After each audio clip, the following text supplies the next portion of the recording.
Try not to become a man of success, but rather become a man of value. Albert Einstein. Welcome to the Guyana Dialogue. I'm your host, Shamiza Ali.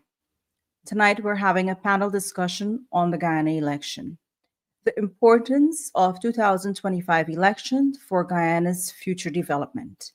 Which party is best prepared to take the country on its current development path? The Guyana Dialogue is being sponsored by a coordinating council of Guyanese based in the US, UK, Canada, the Caribbean, and Guyana. Funding support is by well known philanthropist Dave Narain from Dave West Indian Imports. Please welcome my moderator for tonight, Dr. Tara Singh. Our panelists tonight are Professor Narain Prasad, Mr. Ravi Dev, and Mr. James Bond, who will join us shortly. Welcome, everyone. Dr. Tara, please Hi, go good ahead. evening, good evening, good evening. Good evening, everyone. Just stepping out of a Dr. meeting, so Tara, just please give me a few to unmute. get to my car.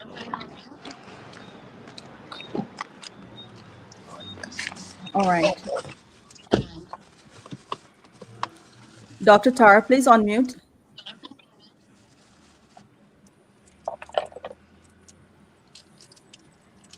Believe this is a force. We were told that you have to leave shortly, so we'll ask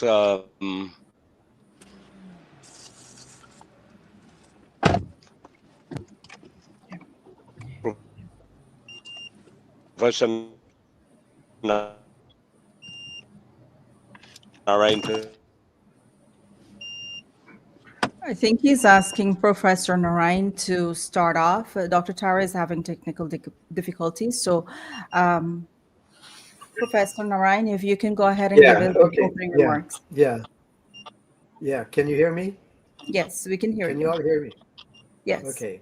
Yes, sir. Now, I'm sure you all have seen the data, the polling data that was published in the Kaichur News. And those of you who read um, uh, today's um, Freddie Kissoon, he lambasted the the study, the polling study. Now, any sensible person, even in freshman year in college, and taking a statistics or a methodology course, will realize that this is all bogus, and no person presents in bold numbers what their predictions are before, and you see that in this study that the so-called, whether he used a pseudonym or not, Kemaraj uh, Hariram. Now, I personally think it's a pseudonym because the study is not backed by anything. Here's why I say that. Methodologically, it has tremendous problems. One, because Guyana is made up of 10 districts of verified population, you need a stratified as well as a weighted sample to be representative of each of the regions. This study makes no note of that. Whether the person claims he reviewed the study, and if he reviewed the study, then he is not well qualified for his review. And I'm saying this without any equivocation whatsoever, because anybody would have seen, especially if you're going to use 10 regions with variable population, you have to have, like I said, a stratified sampling as well as a weighted sampling. And to say that you have a sample of 490, that tells you nothing in pollings, because polling requires at least 1,000 respondents. 1,000, some recommended anywhere between 1,000 and 2,000. And the reason for this is that the probability of error That is, in making mistakes, you have to narrow the parameters of making mistakes. And this was not revealed in that study and the person who reviewed this study. So, one, you know that there is a selection bias, which means that this person knew what he was doing and went about. Then it didn't say how these people were surveyed. You have 490 respondents, and you don't know how they were surveyed. What I mean by that, did you call them up by phone? Did you go face to face knocking on doors? And was it random? If it is not random, it doesn't make any sense.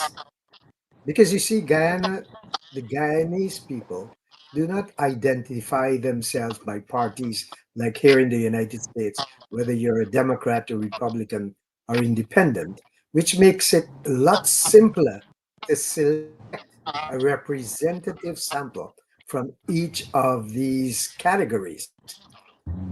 But when you're looking at 10 different districts with variable population, variable in terms of race and in terms of density, you have to be a lot more careful if you are an astute researcher and analyst. So there are so many problems that are associated with this study.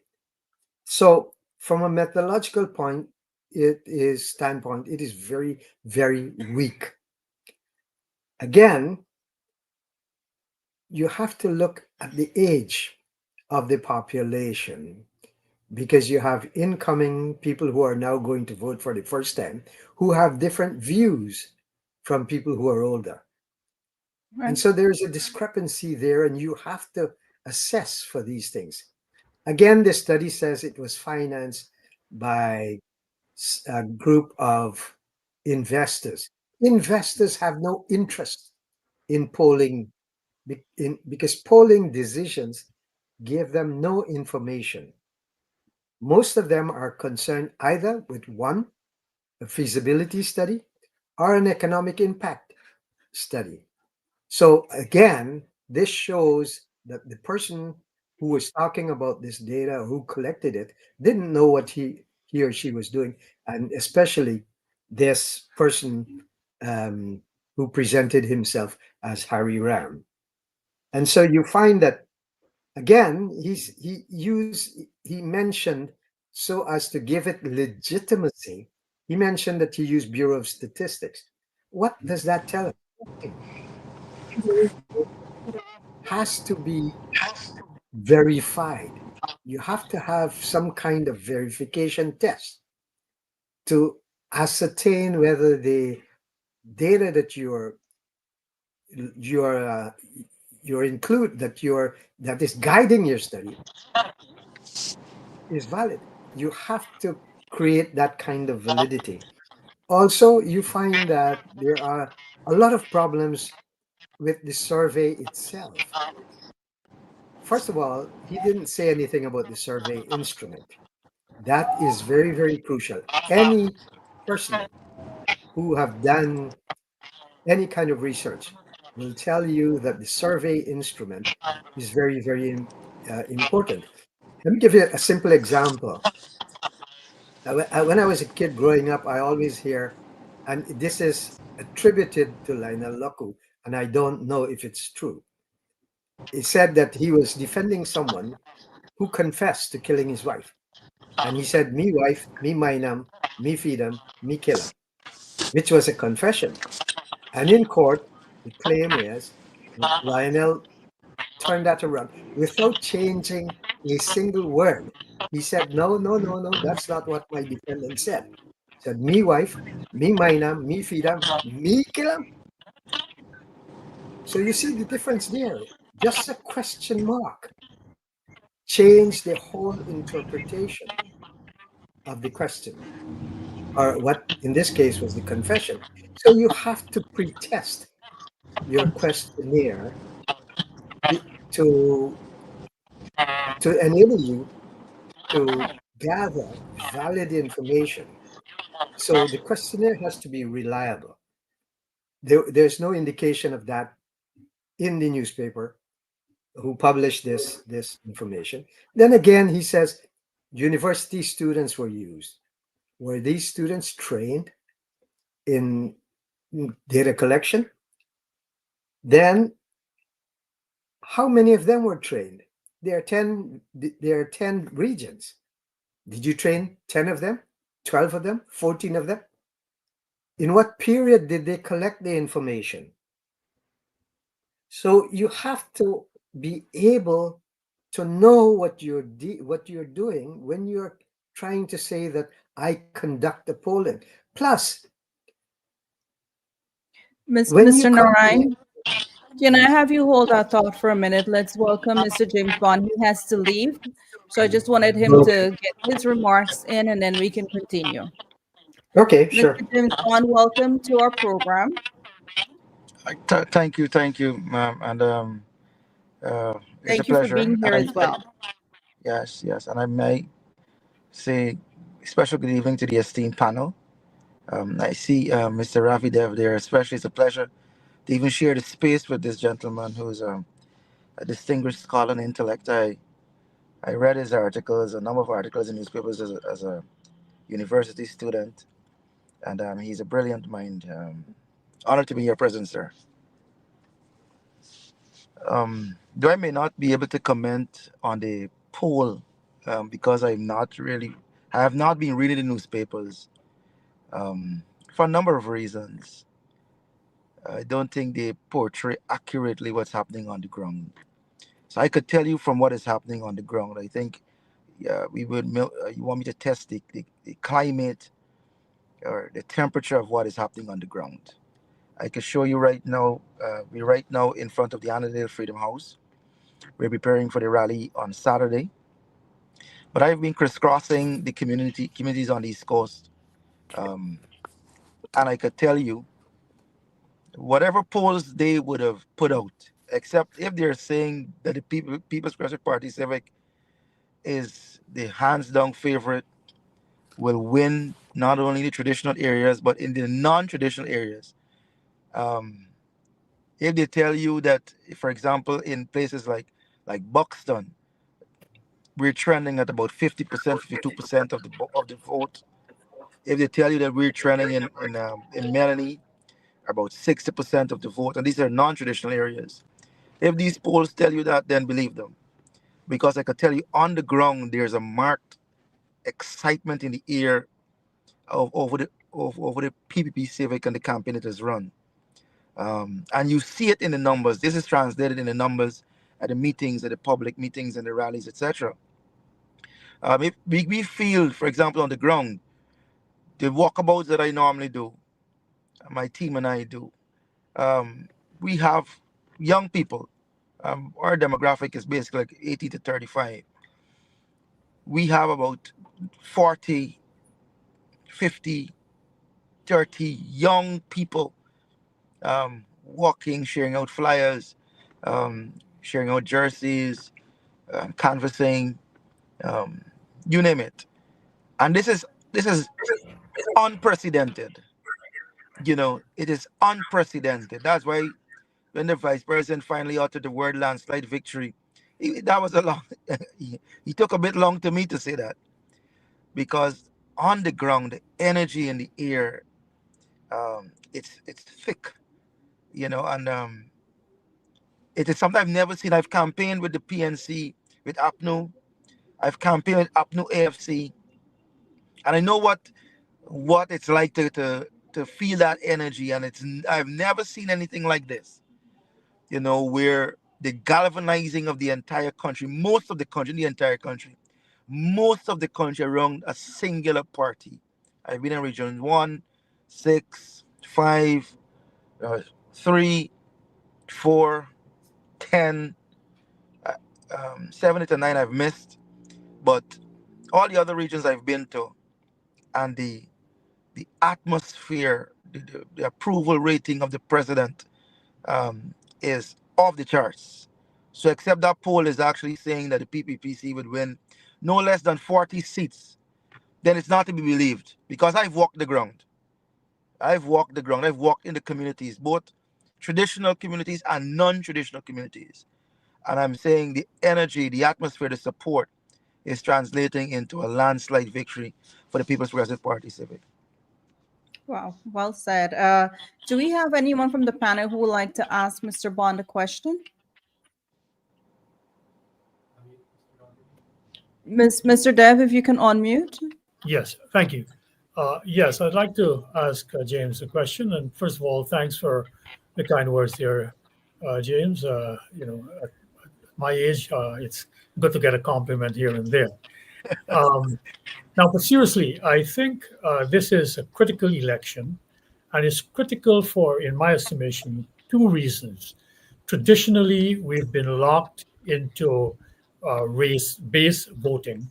So, as I said before, our censuses used to be able to predict the election results. James, I want to be very upfront with you. Uh, you have come over from the PNC. I'm not going to use any other pseudonym. You have come over from the PNC, and I'm sure in the past you would have faced tremendous pressure for you to actually announce that you're supporting the PPP. Let me ask you up front, first of all, how has that played out with you on the ground, as you said? In all the areas I would have visited, I've only been heckled twice. Twice. Everywhere that I go, the support is palpable, it's strong, because most of the persons know me as a hard worker, as someone who's always been um, amongst the ordinary Guyanese, the rank and file. I was the deputy campaign manager for Georgetown, which is the base of the PNC. I was a campaign manager for East Bank.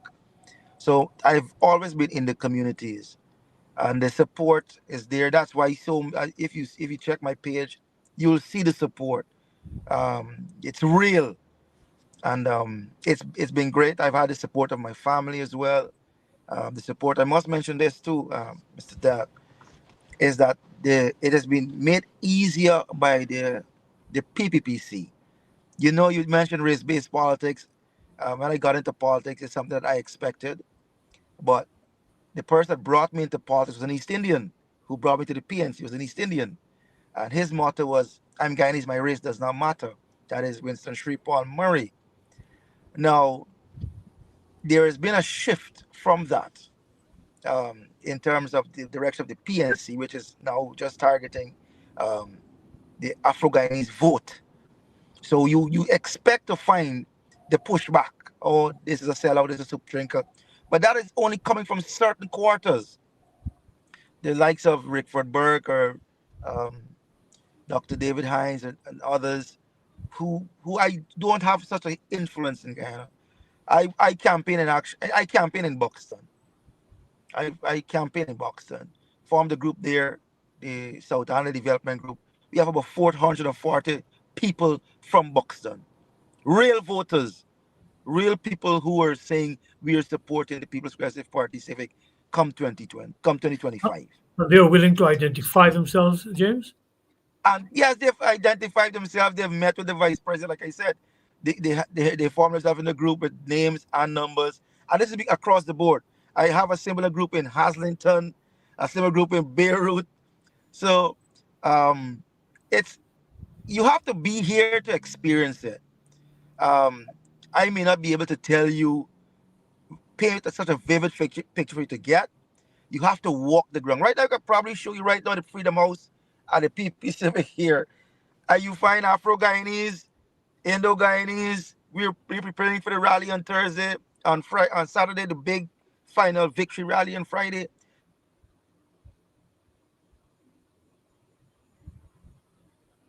Yeah. I think Mr. Unified Bond is country. having. Okay. Yeah. Yeah, I don't think you'd expect to see a unified country this early. You know, people are thinking, oh, we'll have to wait a couple of years, and maybe they're not even expecting under a PPPC government. But President Ali has done the impossible. He's united this country, and it's amazing to see and amazing to be a part of. Shamiz, Yeah. Thank- I just want to make a comment on James. Hey, James, how are you doing? Please Good go night. ahead, Mr. Singh. I good night. Uh, Look, I want to echo James' sentiment, and I do agree with him. If anyone is going to bridge that gap in this country, Irfan Ali have actually, over the last 5 years, done a tremendous job in bridging that gap. I have attended many rallies over the last few months around this country, various areas, and I've seen tremendous crossover. Some area you'll be amazed to see the amount of people that used to be some PNC stronghold. You're now seeing it's huge amount of people coming and joining the rally under the PPP banner. Um, and I think Guyanese are becoming more and more appreciative of what is happening and the development that is taking place. And you seeing the benefit of having a government that have visibility in terms of transparency. They've been very proactive. They work the ground. They're not just an election leader who shows up 3 months before election. This is a government that was on the ground from day one. And I think for that, that is why James can stand here today and say what he's saying. In some of those non-traditional area, you've seen tremendous amount of crossover in those areas. And I think, going into this election in another few days, it's a no-brainer when you look around. And like you said, I'm not too much worried with those polls because the poll don't have no credibility. The people who are producing these polls have no past performance and credibility. If you look at it on the ground actually speak volume. And Yeah. PPP, uncertainty is really moving towards a landslide victory right now, with an excess of 3 to 4 seats majority. Right? Thank you. So I'll Yeah. leave Professor Thank Yeah. to you. comments. So, Um, James, I heard about you, and Saw the I'd like poll. I to. just saw the I just had a look at it there. 29, 22, 13, 1. And whoever did that poll, I heard things Dr. Narayan speaking about the methodology. Those numbers, I whoever did that poll, I don't think he could show his face publicly. Whoever did that, they're showing a four. They Well, might show a 4 seat drop from the PPP Civic with all the support, the crossover. The PPP has retained its base and it's expanded, and that they did not take that into consideration. The PPP has maintained, it's held its base, but it has expanded into the non-traditional areas. So if it's anything, they'll be gaining at least 4 seats. I predict about 40 seats they'll be getting at least in these elections. yeah.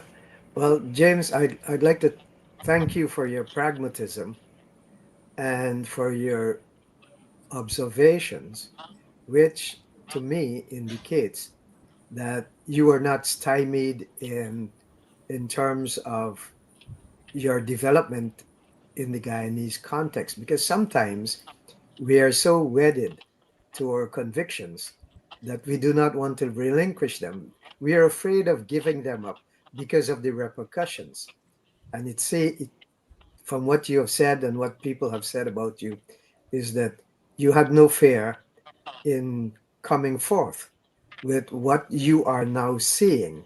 And what you are seeing is that there is a concerted effort on behalf of the PPC to unify the population.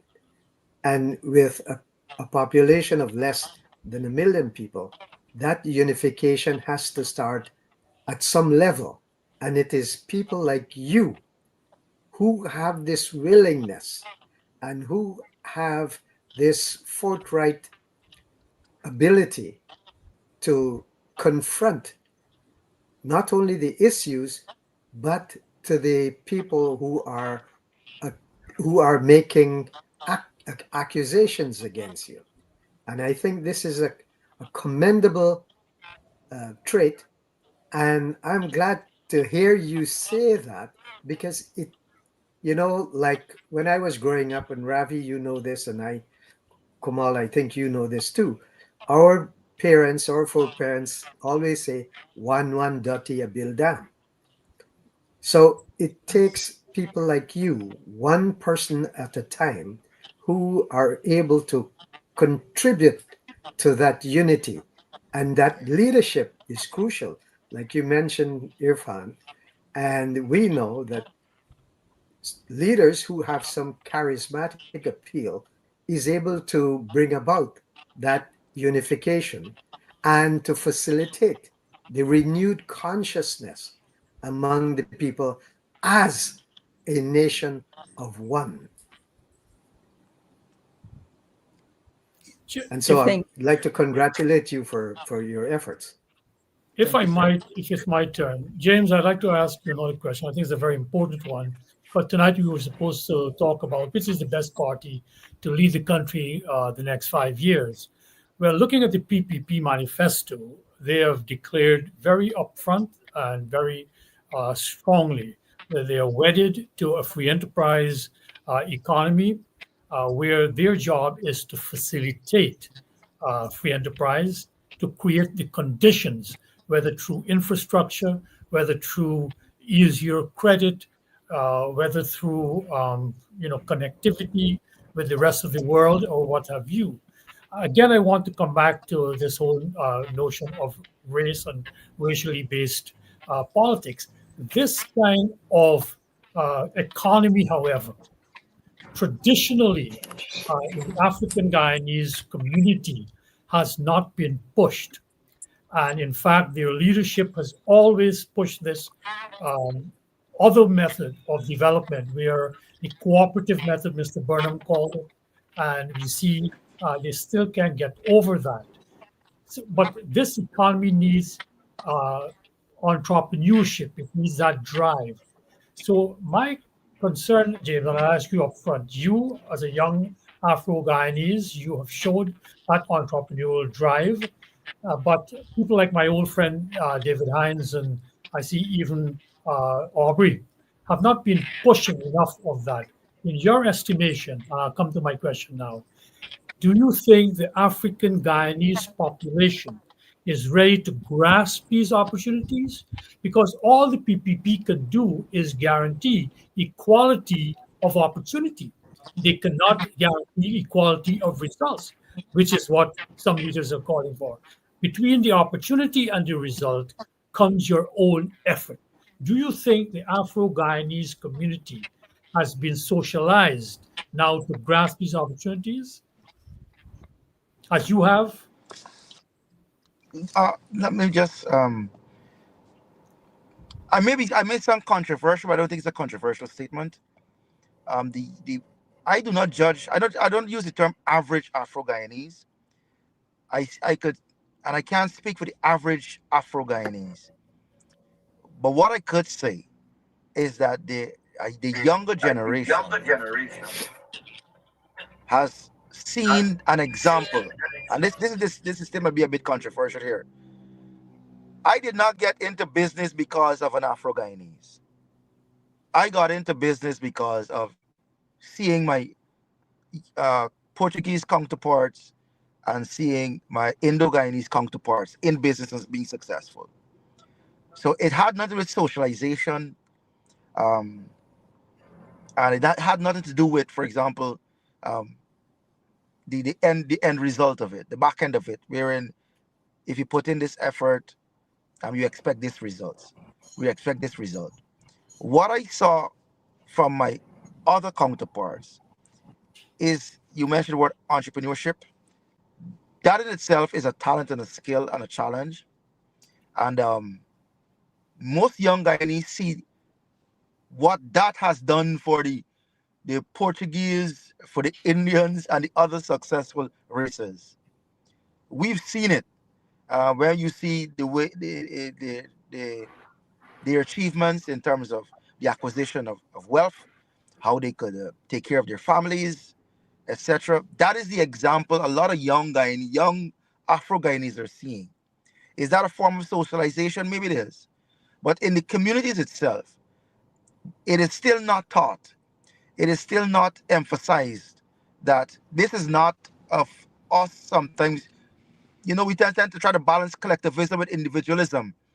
And this is not about that right now. It is as simple um, as You have to do this for yourself without feeling a sense of entitlement to the state's resources, a sense of entitlement to someone else's resources. But you have to avail yourself of the opportunities that are available to every Guyanese and make the most of it. So it is something I've been speaking about since 2020. I have a saying, to be in the picture, you have to position yourself. I've been saying that repeatedly. I have encouraged a number of young persons, young Afro Guyanese especially, to get involved in agriculture. And on most podcasts that I go and speak on, I emphasize the importance of agriculture, of getting involved in business, of becoming a registered member of the local content secretariat. This is something the Afro Guyanese community has shied away from. We grew up hearing, go to school, study, get a job. That has been our socialization. Has it worked for us? Yes. But in terms of being where our Indian counterparts are, being where our Portuguese, European counterparts are in terms of business and entrepreneurship and innovation, um, more Afro Guyanese must step out and be bold enough to embrace the challenges of entrepreneurship. I don't know if that answers your question, but that would be my response to that. All right. Uh, Mr. Mon, Bond, sorry. uh, James, I'd like to follow up on what Ravi has said. Like, do you think that the political appeal to racial identity is gradually eroding, especially among Yes, African American, Afro yes, Guyanese? yes, yes, yes. I met a young man today for the first time. I assisted his brother just recently. His brother came to me. He was about to get married.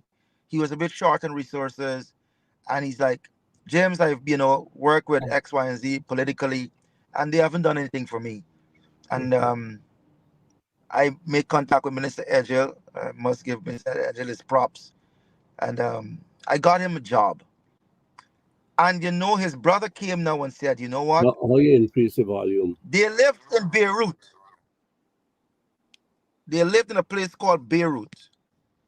Beirut is straddled between Melanie and Dazel behind Bachelor's Adventure. For those persons who know the East Coast. So the roads there were bad.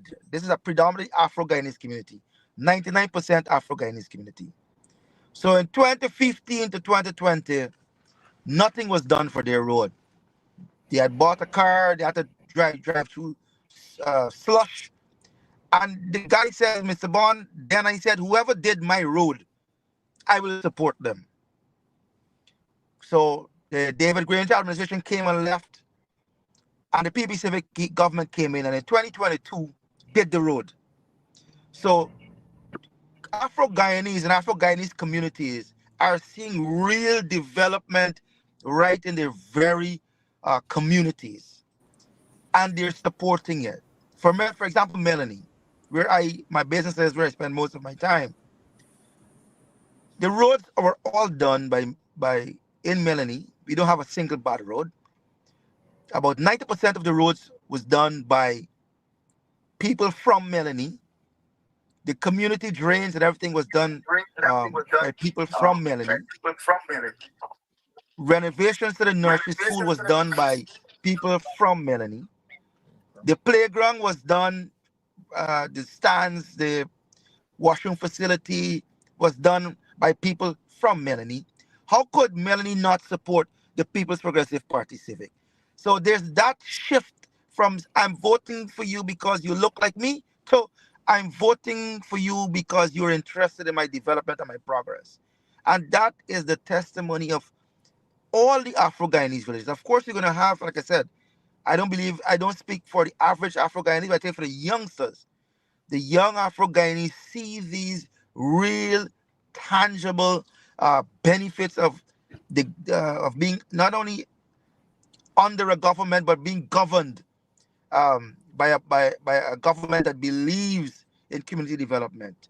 In London alone, which is a stronghold of the PNC, 18 billion has been spent in 2 years that went directly to people from Linden. That's an unimaginable amount of money in a region of a stronghold. It was never done during the APNUFC government, but now they see on the PPPC that this is real, this is tangible, this is development they could see and touch and feel.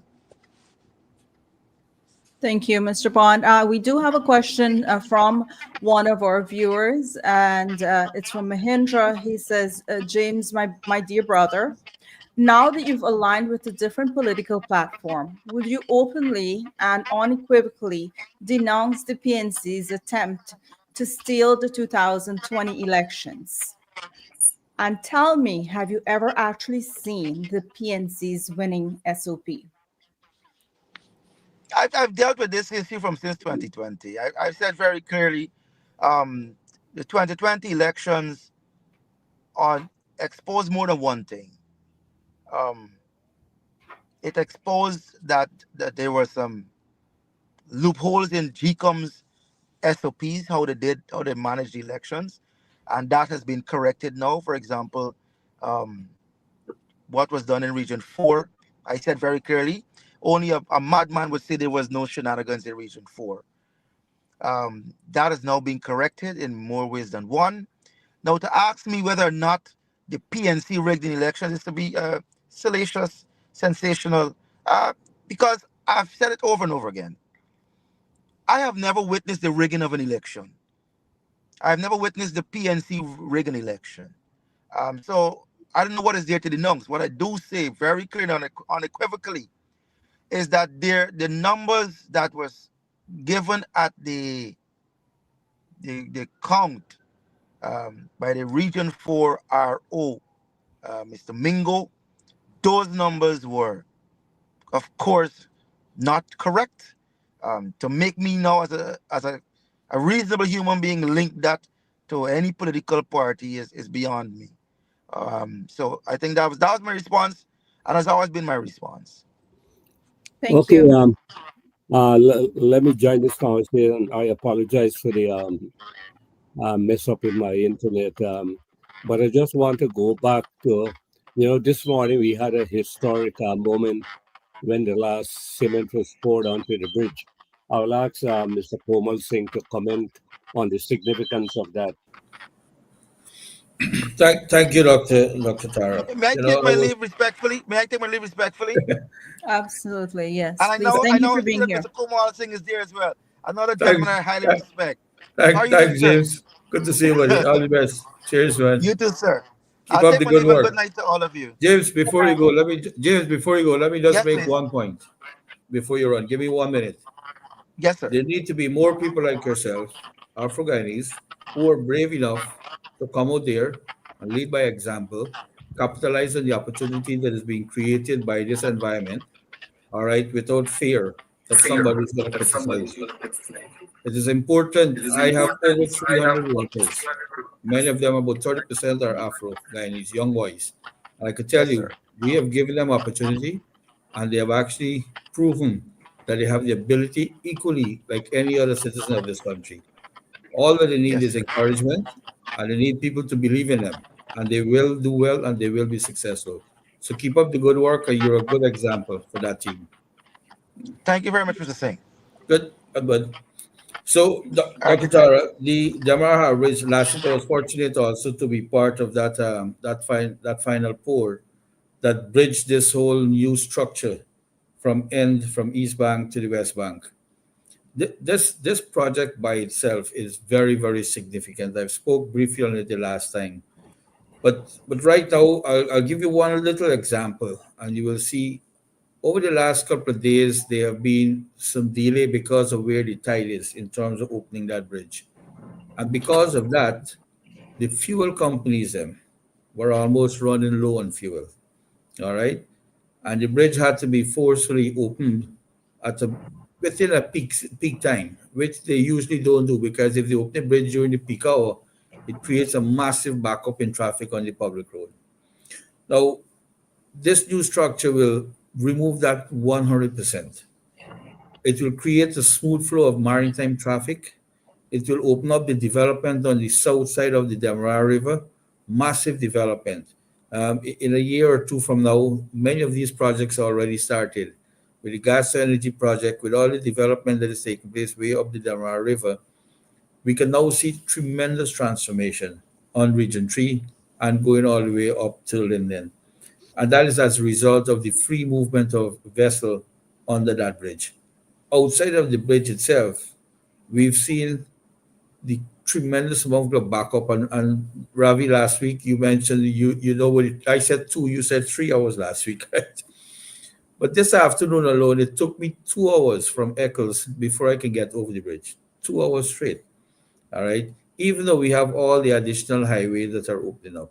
So the benefit of this bridge is long term.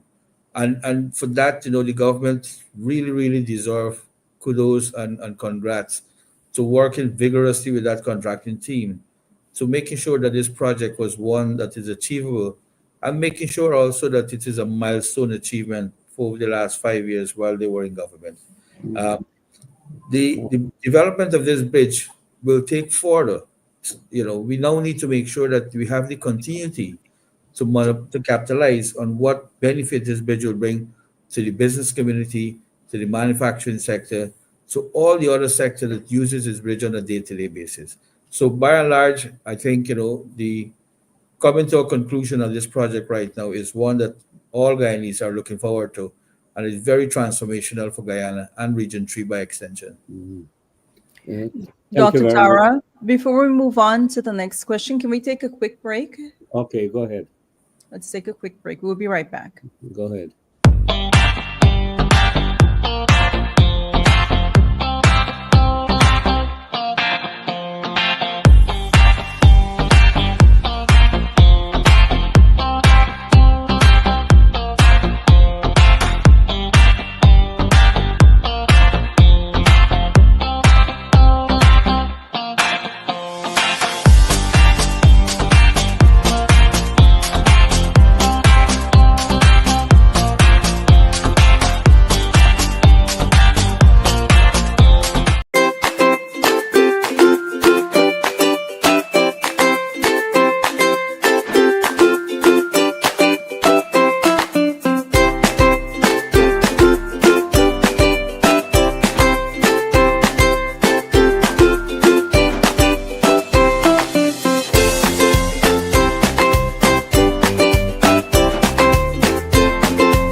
Okay, I am sorry I missed Professor Narayan introductory statement on the so-called scientific poll. As you know, in today's paper, Freddie Kisoon did a beautiful analysis, and he predicted a PP might get between 36 to 39 seats. In my own analysis and my visit to Guyana recently, and in a previous visit this year, and having conversation with various community groups, focus interviews with business people, um, I've come to the conclusion of reviewing historical data on voting and voter behavior. I come to the conclusion that people will get a minimum of 36 seats, a minimum of 36 seats. That is my position. Um, but I want to go back quickly to Professor Narayan. You haven't figured out, you believe PP will win this election, and by how, what's the margin? Based on your frequent interaction, especially with people in West Coast Burmese. Well, the overall, I think the PVP will gain a majority of seats, and it will be with anywhere between, um, I would say, between 3 to 5% higher than just the majority, just than having a majority. So Mhm. by that I mean that there is a greater probability for the PPP to exceed the majority base that is necessary to have total control in terms of the governing relationship, but they will exceed that anywhere between 3 to 5% more. And the reason I say that is when you look at the unity that is unfolding and is being displayed at campaign rallies, you have to give some kind of credence to that accumulation of people, whether they might not vote as a totality, but they are most likely to vote in greater numbers than they did in 2020. And so if you have an increase of 3 to 5% more, it means that you are also creating some type of inroads into the population as a whole in creating that unity. And that, to me, even though it is conservative, I think it is an indication of the progress that is being made and the support that the PPC is getting from the total population. Yeah. All right. Thank you. I know last week Raviji said that I think I hope I don't misquote you. I think you said around 34 seats. Was I correct? You want to elaborate on that? Mr. Ravidev, if you can unmute. Thanks, Shamisa. Yeah, I said 34, I believe, last week, but in the interval, and looking just what happened today in the opening of that bridge between uh, West Coast, Demerara, and the East Bank, and you're talking of over 50,000 people will be affected going back and forth on that bridge at one time or the other, and know to their chagrin how tedious, how much agony they have had to put up with. And now it will all be gone. And I think that in itself, between me and you, is worth another seat. Because when you look at that bridge, let's face it, Guyana, we used to put down our own selves as a third world country. Here you have a structure, no matter what you may say, that represents first world development, suspension bridge, just the aesthetics of it alone, contraposed with the structure. And I'm not knocking the pontoon bridge, but those pontoon bridges came out of World War II that you threw across German rivers during World War II for tanks to cross them. And we were still using them in the 21st century. That has to mean something to people to just look at that structure. And by next week, oh, incidentally, Komal, we were talking about the testing, and President Ali announced that they will be testing for all of the agnostics who were doubting whether he could or not. They're going to test it 24 to 48 hours of testing with the same heavy truck. But be as it may, that alone is very significant. So I have now upped my estimate to at least 36 seats for the PPP. I want to be clear, I am not a PPP member. I come from the opposition benches, and that was all my political life. But you gotta, in politics, you have to start with where you are, not where you want to be. You got to start where we are right now is that the PPP has 5 years of sustained development under their belt, and they are now projecting that they will do more.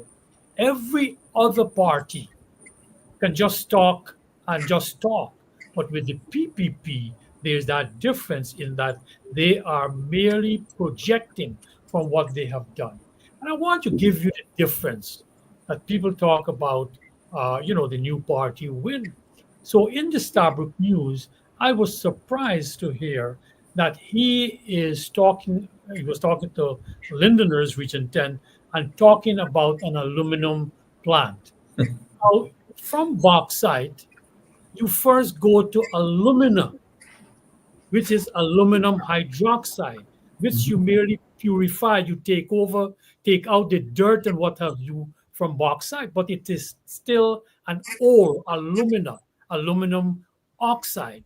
For that to become aluminum, you need a tremendous amount of electricity to then convert it to aluminum.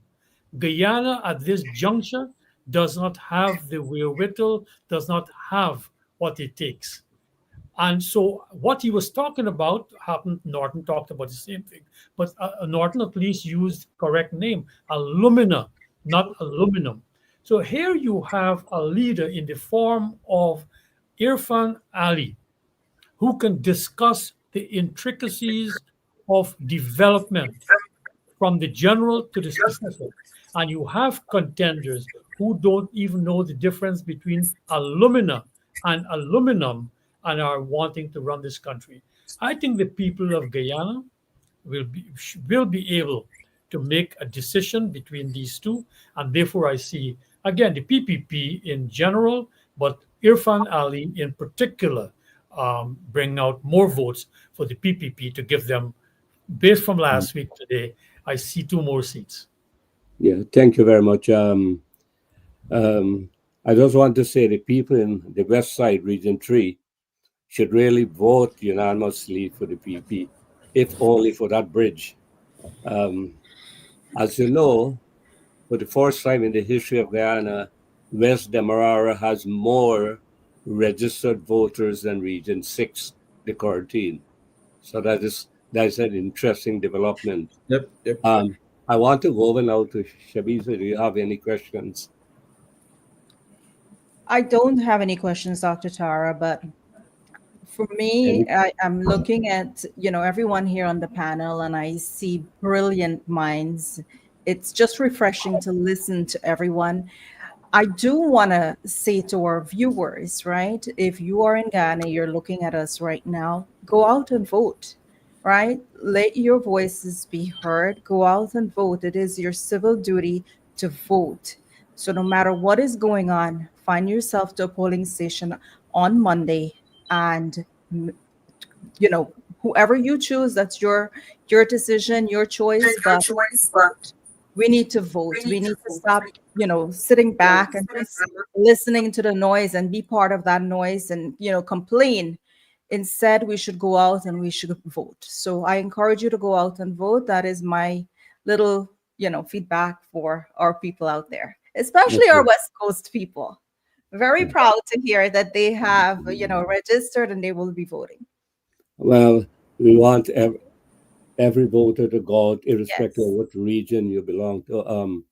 Now, let's talk a little about why is it important, Mr. Komal Singh, that the PP should win this election? Why is it that important? So, Can Doc, you? thank you. I'll just draw some comparison between the past and where we are today and where we're heading for the next 5 to 10 years. You've heard some leaders under the APNU camp, Dexter Todd, Dr. Todd, who make a comment that the private sector could not support the government during 2015 to 2020. As a result of that, that's why they were forced to increase taxes, etc. Now, we need to understand something. The private sector will only invest in any economy if it is conducive for investment, if the enable environment is created by government to protect those investment. If when you look back between that period, you've seen in excess of 300-400 taxes in almost every single area. We didn't have oil fully in stream, but we still had all the other sector that we have seen over the last 5 years have shown tremendous growth in every single one of those sectors. My question then is between 2015 to 2020, if you had really supported those sectors with policy decision. If you don't remove and implement taxes that is going to hinder the investment climate for those other sectors, you would have seen significant growth in those sectors rather than seeing a 2% or 3% versus at 8% right now. So my point then is that the government of the day during that period was not very private sector sensitive. And it is for that reason many private sector investment was stifled. Let's look at one other area, the access to permits during that period. It was taken almost a year to 2 years to access those permits. At the end of 2020, there was over 1 billion US dollar investment that was waiting for approval to start those infrastructure development to capitalize on the oil and gas industry, where at that point in time, most of the services was coming out of Trinidad. Just imagine if those permits were granted during that period. Those services would have been starting in Guyana way before 2021. We would have seen those services being in 2019. Some of those services would have been offered out of Guyana. But when this government came into effect back in 2020, they immediately took a position because they recognized the importance of private sector. They immediately took a position to remove every single barriers as it relates to accessing permit. Within a short span of time, they were able to fix that issue. And if you, on ease of doing business right now on a scale of 1 to 10, I would say it's almost at 9. And we have recognized over the last 5 years, they've introduced some measures which enable the environment to make doing business a lot easier. Take, for example, this single window system that was implemented. The single window system guarantee you a certain time frame for those approvals to be given. It also makes it so easy. You will sit on your computer, you sign into the portal, and you submit your application. You don't need to run around to 5 different offices and wait anymore. That is policy. That is being proactive as a government in creating policy and making policy decisions that's going to help the private sector to grow. The private sector is the engine of growth in this economy right now, and it's for that reason this government recognize the importance of the private sector, recognize the role that the private sector plays, and the importance for them to work with the private sector to create environment that private sector will be comfortable investing in. Over the last 5 years or so, we had a serious issue with arbitration. The old arbitration law that was here, Ravi, you will know about that. Companies that we were signing up joint venture with, we used to now have to use New York or England or one of those overseas countries to be an arbitrator location. Government recognize and listen to the call of the private sector that we need to fix that. They have actually adjusted and passed a new legislation now that meets international standard. When you look at those traits, it is very clear that the government of the day right now recognize what they need to do for the private sector. Let's look forward now. The manifesto is a classical example of this government recognizing a very strategic path they have taken over the last 5 years, and they have continued on that trajectory to making sure that every single sector have continuity, and not just continuity, they've gone beyond continuity in starting to expand and grow in many other areas for the benefit of the country and for the benefit of the region also. If you listen to President Ali when he talks, he's not just talking about Guyana. He's talking about the region. He's talking about how Guyana can develop as a major hub, regional hub for agriculture, for the airline industry, for the marine sector, and how that regional hub will impact the entire region. All right. And by extension, Guyana now can see massive development taking place within our country for the betterment of Guyana and our Guyanese people. So by and large, right now, when you look at all of those history over the 5 years, when you look at the strategic plan for the next 5 years, there's no question surrounding. Like Ravi just alluded to, I was on the bridge last night. If you're on the bridge and you look out into the city, to Georgetown, to the East Bank, to Eccles, you really have to stifle your conscience and not giving Irfan Ali and the PPP your vote come September 1. They have done an amazing job, and they're very strategic, and they have the manpower and the expertise within their system. When you look at the team that they're going forward with, it is a team that is very competent. They understand the economy, they understand finance, they understand business, they understand the agriculture sector. And most importantly, they understand the international trade and the geopolitics that we are surrounded by right now. And they've been done an excellent job managing that entire ecosystem to move this country forward. Thank you. Yeah, thank you. I just needed to make a clarification. Are you really implying that any other party, let's say for the unlikely situation that you have another party in power, are you saying that they can't do the things that you have just laid out that the PP has done or will continue to do? Is that your in other words, are you saying that none of the other political parties have the competence, the experience, the vision to accomplish what the PP have done and what they intend to do in the future? Is that your one of the implications of what you're saying? Yes, Doc. Let me make it very clear, just for our viewer. The way the area where we are right now, where this country is, locally, regionally, and internationally, there's no other party that have the competence right now to take this country forward. All All right, right. thank you. Professor Narayan, your comments on that? Uh, well, that one of the things that is commendable that the PPC has done within the last 3 years, especially, is to take a holistic approach to development. If you take a segmented approach, then what happens is that parts of the country, their upliftment will be delayed. So we have to be very, very vocal in the approach that the PPC has taken. By taking that holistic approach, it is not only providing transportation through roads, you also have hospitals, schools. These span all the districts, they span all the regions. That approach is not easy, and accomplishment takes time. If to say that there is another party that comes into play, there are no assurances that such developments will continue.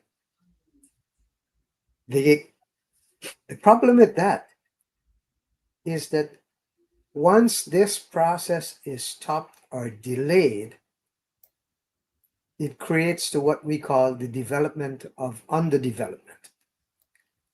What I mean by that, the development of underdevelopment, it means that the underdevelopment is constructed by the party in control at the time. So you to bring about the continuation of the total development of Guyana, it is crucial that the PPC has the majority, because it is only through that process that will enable them to continue the policies that are underway and also to initiate new policies that are already specified in the manifesto. And if you look at it carefully, you will see the linkages that are there, because as I listened to the president and the vice president in the beginning, before I wrote my article that they need to better link their message, they begin to talk to the people instead of talking at the people.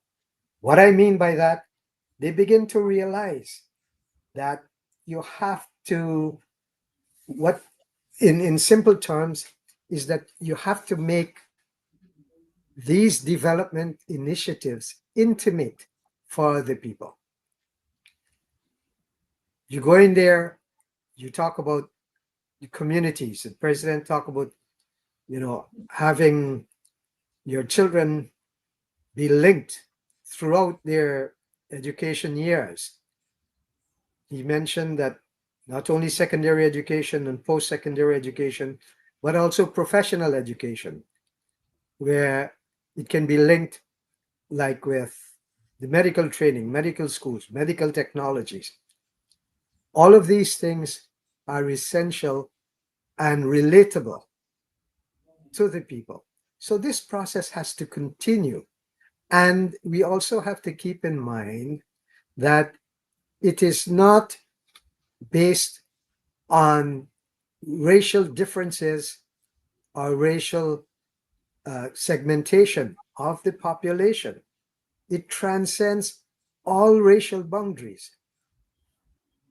And for it to continue, you have to have the people who are instrumental in initiating those policies that facilitate such development.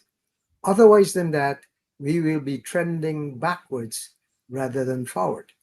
And for me, the message has to ring very, very clear, not only from the politicians and the president and the vice president and the prime minister. It also has to come from also the professionals. Mr. Singh talk about the business community. Has to come from the business communities too, because they benefit. Because if you do not have the linkages and the people do not see the benefits that can be accrued through investments, then they would not be able to subscribe to whatever, whatever the politicians are saying. This is where the professionals and the business community come into play. You see, you have to balance the gaps between the policies, the regulations, policies, and the lifestyles of the people, which is the practical. And so I think it is very, very crucial now and in the future that people realize that PPC cannot do it alone by themselves, but can do it in cooperation with the people, with the support from the people, and with Okay. support from All right. all sectors. All right. Thank you. Let's move on to Raviji. Now, what the government has put a lot of emphasis on social and infrastructure development of all the other sectors. But one particular sector that has not received enough attention is in the social area. You know, they got increase in domestic violence, drug abuse, suicide is down a bit now, but still is a huge problem.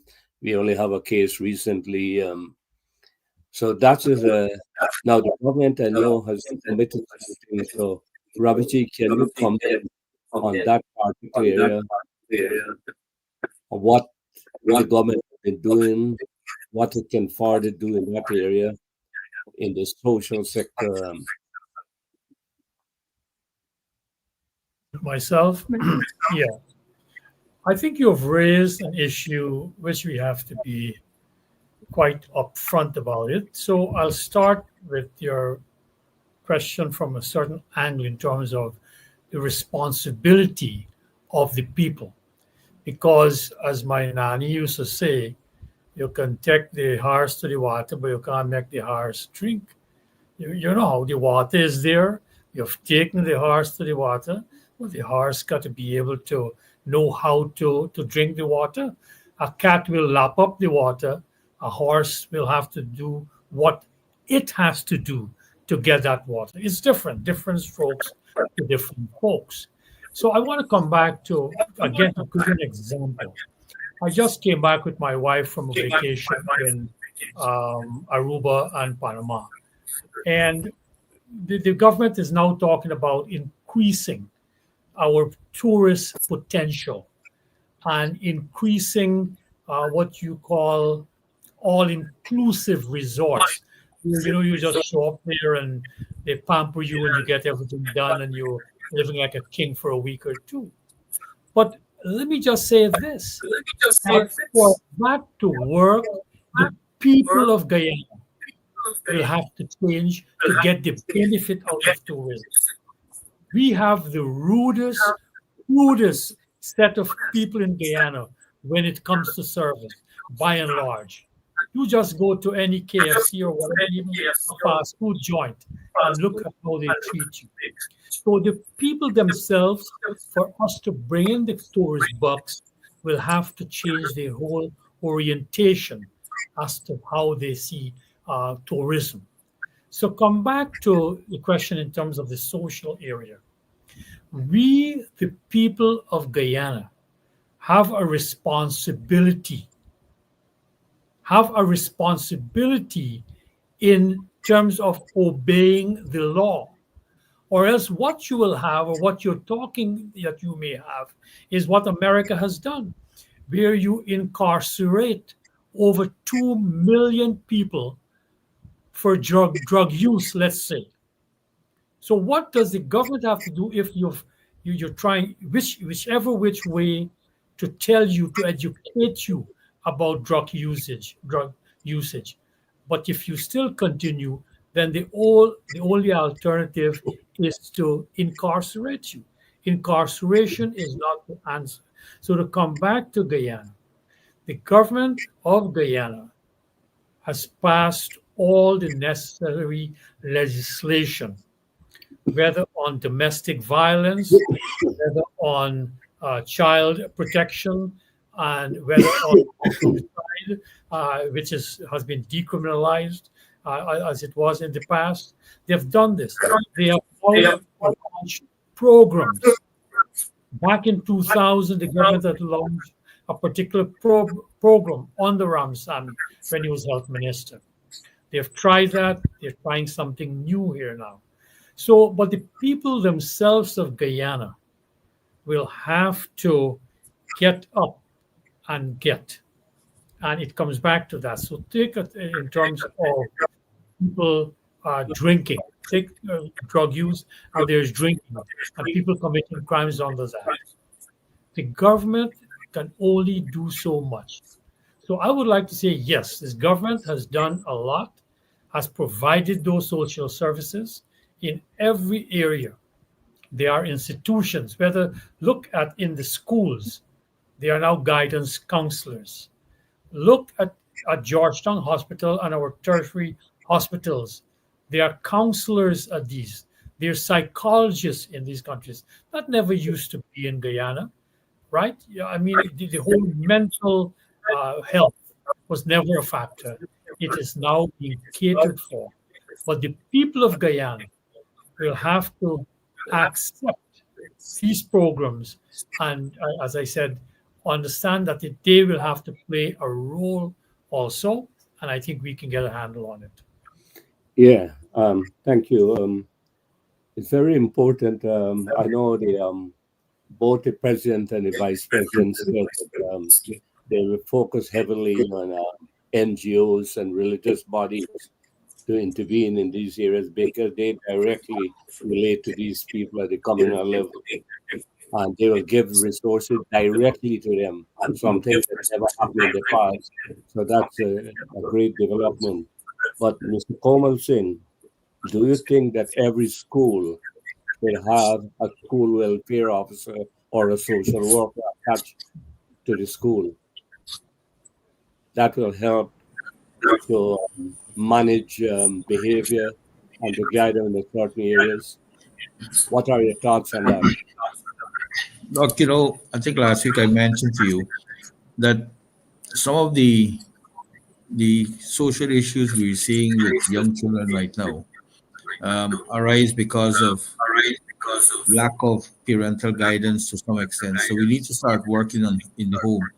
And if you look around what has happened over the last 5 years, you would have recognized that across this country, almost in every single region, almost in every single villages, governments have adopted a policy position where they're now starting to build in facilities that will engage family and not just an individual, not just the parent, not just the mother or the father, but family. The Forest Lady have done a pretty good job around the country setting up these areas that you see from time to time if you pass. Large number of people are gathering there with their family. Those are the stuff as we start working on them back, we're going to start getting kids to be much, much more responsible. As such, some of the issues we're seeing in school right now, it will gradually get mitigated.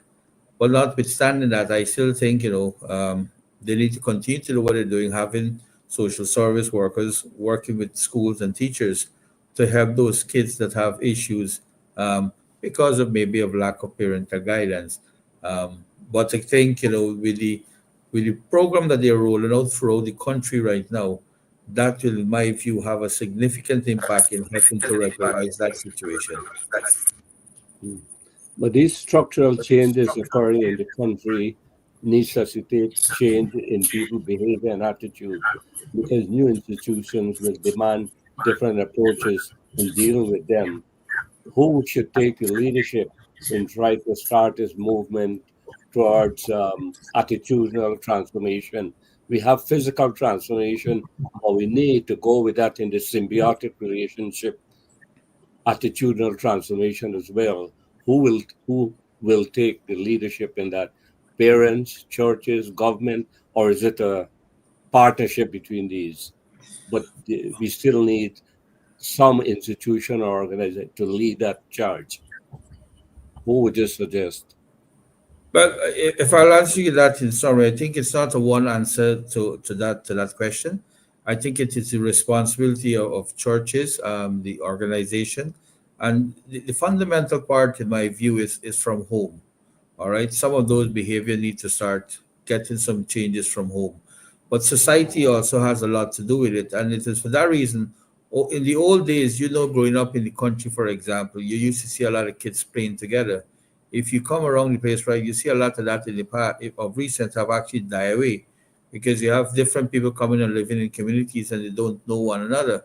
But by creating these infrastructure where families can now go on weekends, for example, and interact, it will gradually phase that situation out.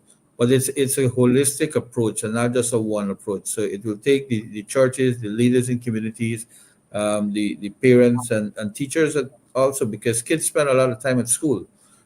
So at school also, so there will need to be a lot more coaching and counseling at school also. All right. I want to ask Professor Narayan.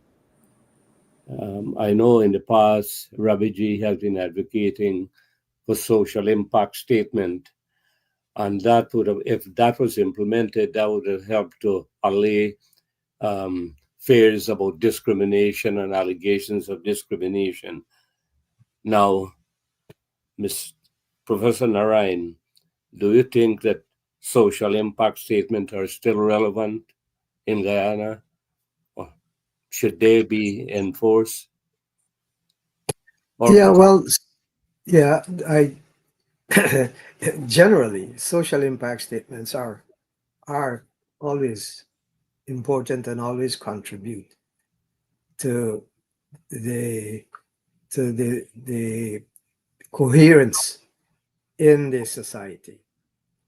We have to, but we have to assess that in relation to the parenting gap. What do I mean by the parenting gap? You see, the material culture, and Guyana is susceptible to this. The material culture has accelerated faster than the non-material culture, which is the values, the beliefs, the norms that parents share. The gap that exists is because parents themselves are distant from the material culture of today because the children today are much more proficient in the technologies that are available to them. So if you come back and thinking that we need to confirm or we need to apply certain what's the term again that you mentioned, Doc, that Ravi had Social, Dr. Tara, he's asking Social impact statement. the social impact the statement. social what? Oh yes, the social social impact impact statement. statements. Social impact. Yes, yes. So, but you see, this the social impact has to be it should be more of a principle that can be applied in both generations to bridge the generational divide, which means that as we try to bring the children towards progress, towards their successes, we also need to work with the parents to bring them along.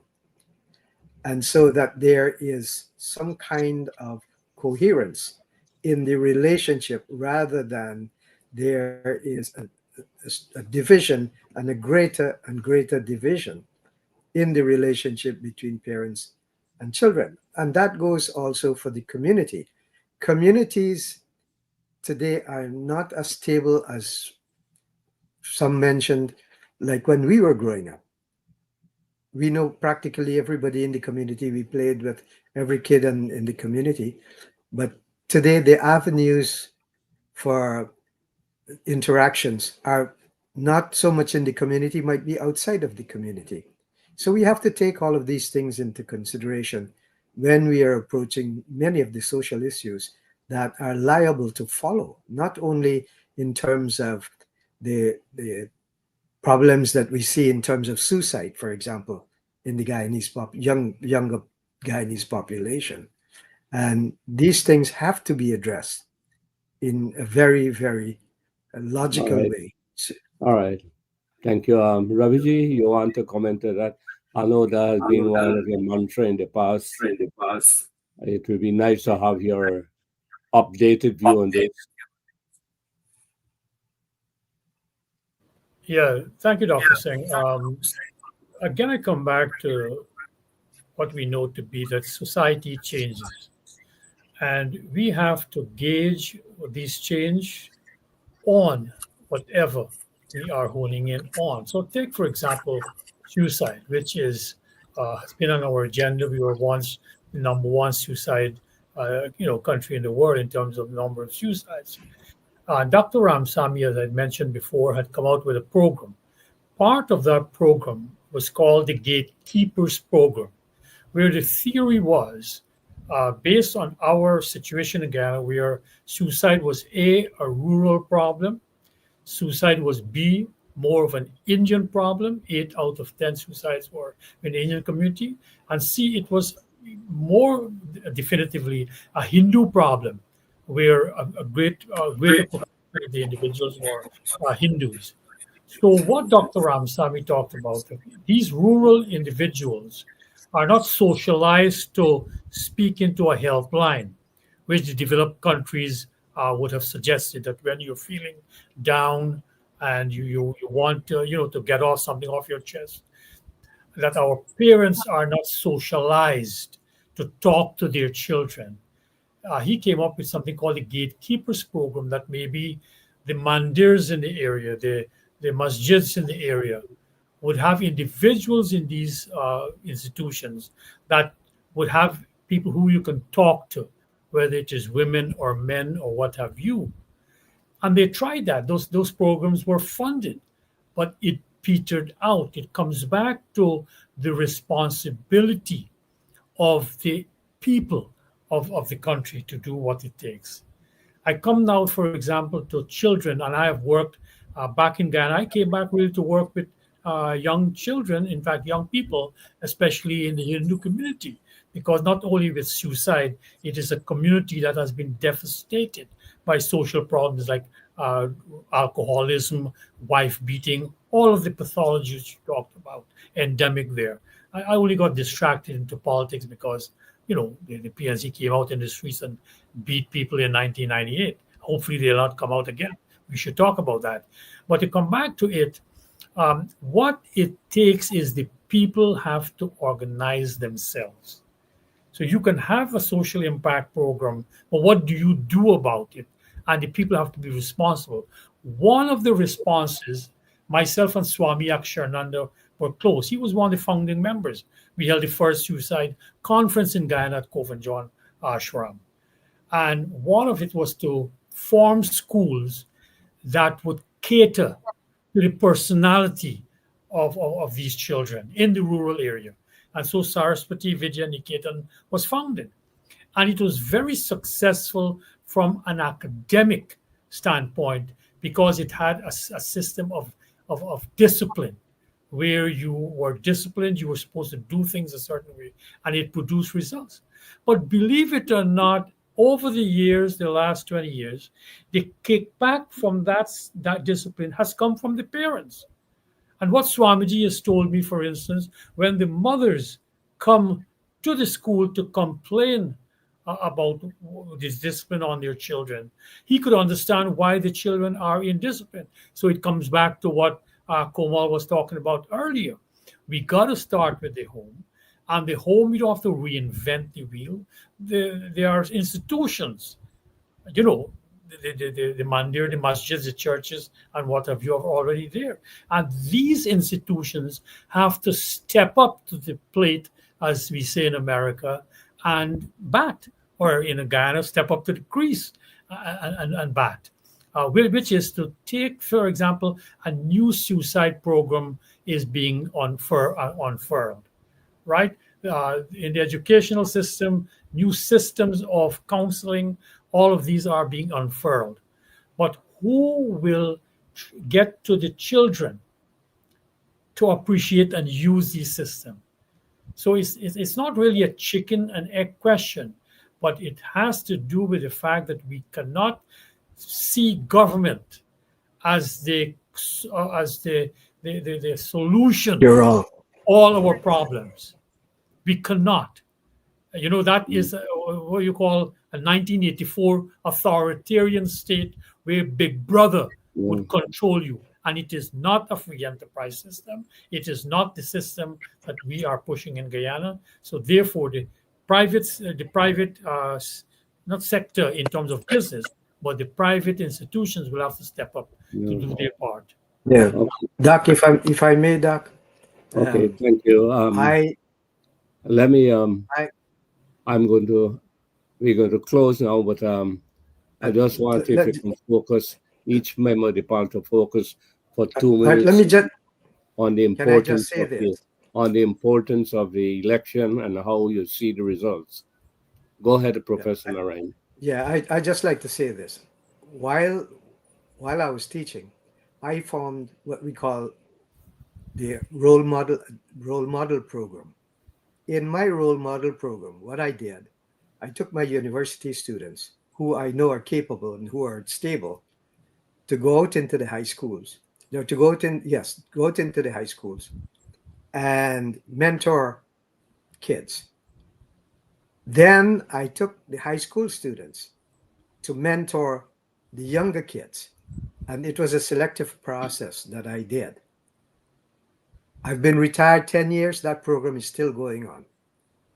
And it is the way the program was constructed. It was not, it was one after the responsibility was not totally on the parents.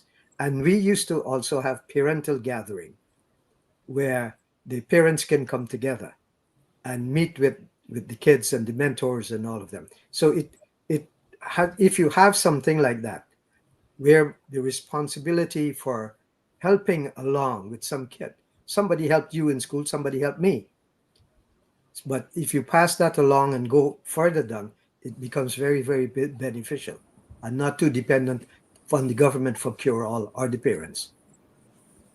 Okay, thank you, Mr. Komal Singh. You can take 2 minutes to say how this election is important and any projections you have.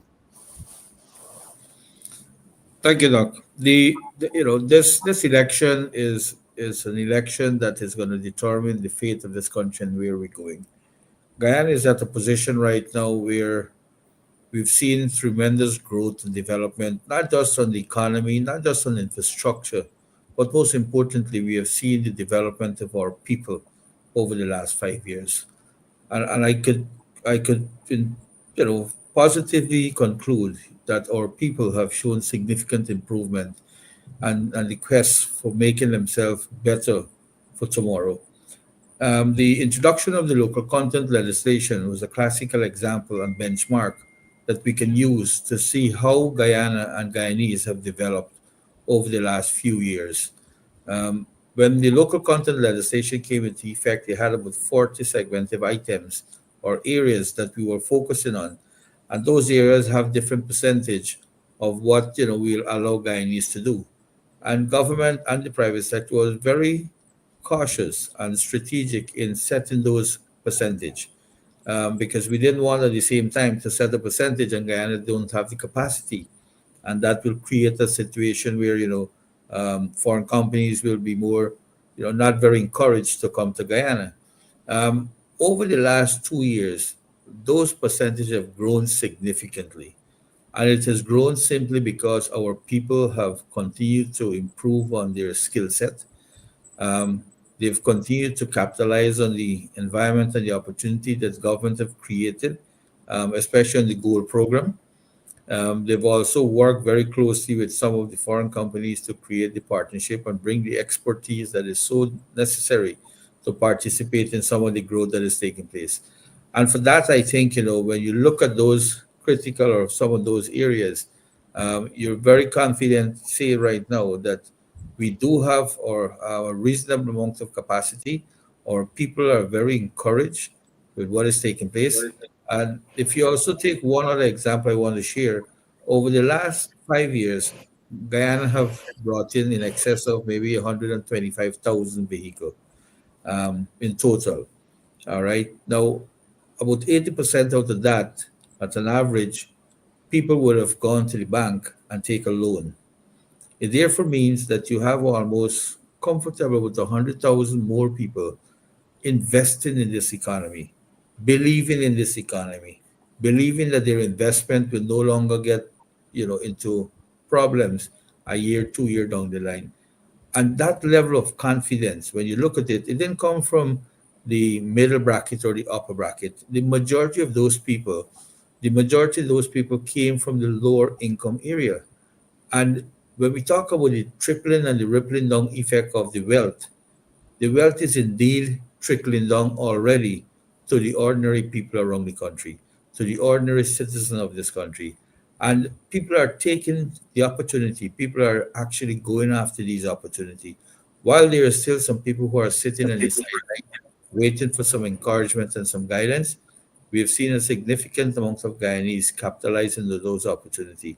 And when you look at what has happened in 5 years and look at the plan going forward for the next 5 years, I think a lot more Guyanese, given the environment that is being created right now, will definitely join forces and join arms with the people of Guyana and the PPP going into this election to support this government to give them an additional 5 years, because it's not about who you like, it's about who have a proper track record. It's about who or which party have the competence to move us forward. And I think when you look around this country right now, there's no Guyanese should really question themselves in supporting this government. Supporting this government is not just supporting a party, it is supporting your future, it is support the country's future, and it's supporting an economy that is continuing to grow and become very robust for the benefit of Guyana and the region.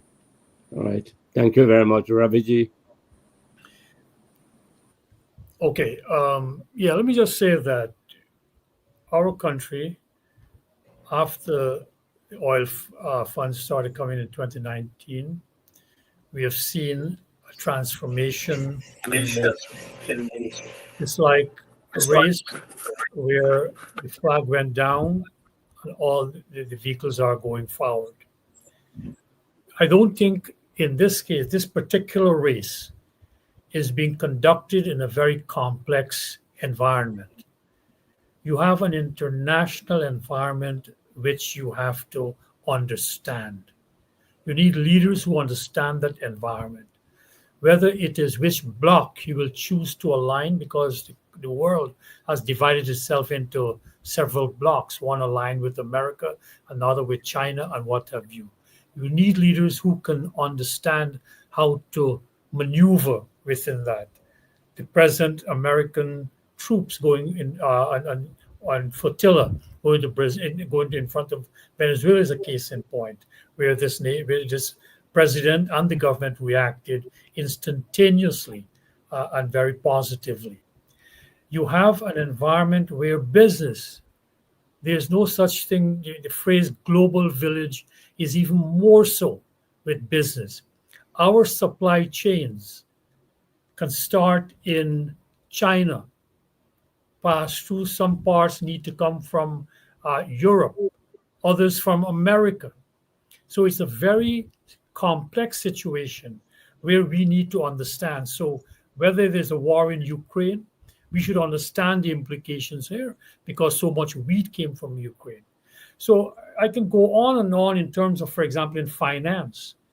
Very few people understand that the whole financial world is a very complex one. And for example, America makes more money out of something called derivatives. You make money on money rather than on manufacturing. It's a new world. We have to understand those things because we're going to have some money in our natural resource fund as to how we invest and how we hedge the value of that money or what have you. The point I want to make is that you need leadership who already are experienced in this, and we don't need to change the driver of the race car at this juncture. Sure, the driver up to now may have made some missteps, but imagine a new driver coming in and has to learn when the car is already going 300 miles per hour. This government, for example, take the whole notion of corruption. I mean, all of us who have studied beyond graduate level, you understand that when all of this money is circulating, corruption is going to be there. As I've always said, in the 19th century, Kant, the philosopher Kant said, out of this crooked timber we are made, meaning within all of us, there's a propensity to, dodge and bob and weave. I grew up pretty much after high school in America. I was in the garment center. The mafia controlled the whole garment center. Everything was done with there. So when I listen to these fellows talk about this gold smuggling, it happens everywhere. I'm not poo-pooing it, but I'm saying you need people who understand and who will now, they're saying they are willing to correct and work on this kind of corruption. We don't need an individual to preach us about corruption who has gotten their wealth through corruption. That to me is an insult to the Guyanese people. It is an insult to the Guyanese people. And I don't cast this with any malice, but we're talking at a different level. This goes beyond friends. This goes beyond friends and who we know. It goes beyond a nation that is finally poised to take its place in this world where it can be noted, where its voice can be given recognition, and we shouldn't blow this. Let us give President Ali and the PPP, and I'm saying this not as a member of the PPP, another 5 years. Thank you very much, Professor Narayan. That Guyana is in a critical state of transformation. We have seen rapid development taking place within the last 3 years. Soon, those development projects will begin to become slower and no longer needed because we know that the population is quite small. So in this critical moment of transformation, leadership is essential. So it is essential that the PPP become victorious. But it is also critical that along with this transformation, that there has to be some kind of extension in terms of keeping the developmental process not only in a particular area or just only on businesses. We must concentrate now on the sustainability, which we know that Guyana is the only country in the world that is self-sufficient. And we need to capitalize on that. Now, it is not totally businesses, but it can be done complementarily with business. but also with the local communities. This will be the determinant factor for the next regime. And that is why I think it is crucial, because looking at the initiatives that the PPC has already taken in terms of agriculture and diversification, it is crucial now that the linkages, in other words, the web of relationship, the economic, the social, the political, coming together in some unity, in some, like I said, the web of relationship. And it is only then that we will see the actual progress and the sustainability of that progress that is taking place. So, in that regard, I think that the PPC is better positioned and prepared to accomplish those web of relationships that is necessary. All right. Thank you very much. We'd like to have a comment from our host, and then she can close the program formally. Shamisa? Thank you, Dr. Tara. For me, going back to the topic for tonight, if the other parties have can they take Guyana to where we need Guyana to be? I truly feel the PPP Civic has definitely done a great job over the last 5 years, and they deserve another chance to take Guyana further. There's so much more work to be done. For the last 3 years, we've sat here every Thursday and we've listened to different ministers and different people on this panel speak on the progress and the development of Guyana. We have seen it. Many of us has visited Guyana. We are living there. We know what has been done. And I truly feel the PPP deserve another 5 years in there to carry out what they started 5 years ago and make Guyana even better. So that is my take. I do want to take this opportunity at this time to give my condolences to the family and friends of the late Tikade Atia Solomon, a woman that was killed by the man that was supposed to protect her. Another case of domestic violence, and I hope for the next 5 years, myself and many other women can get the opportunity to work with the Minister of Social Services to make sure that we bring a stop to domestic violence in Guyana. So I would like to take this opportunity to thank our panel, thank all of our